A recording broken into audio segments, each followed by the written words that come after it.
Ministère des Transports, la synthèse du rapport d'audit des ressources humaines et de l'Organisation de la Société gabonaise des transports était sur la table du ministre à l'occasion d'une séance de travail avec les responsables de la Sogatra. On fait le point avec Adeline Zangyi et Thierry Aldemondaga.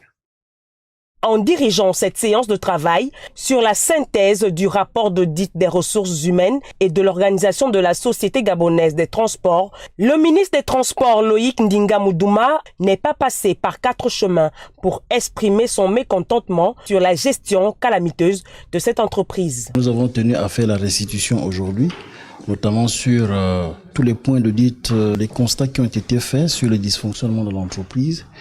Et surtout, et c'est l'élément majeur, c'est les recommandations à mettre en œuvre pour pouvoir faire en sorte que cette entreprise, qui est du domaine du service public, puisse, un temps soit peu, se remettre sur les rails. La Sogatra va mal et des solutions sont en train d'être trouvées pour remettre cette structure sur les rails. Nous comptons restructurer le fond en comble, cet outil social. Et c'est sur cette base, il y a un certain nombre de dispositions qui vont être prises.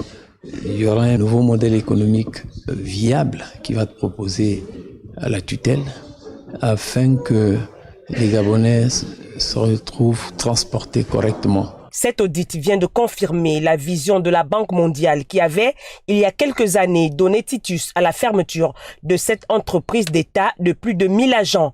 Mais depuis la Covid, elle a joué un grand rôle dans le transport urbain. La Sogatra mérite un regard particulier pour continuer.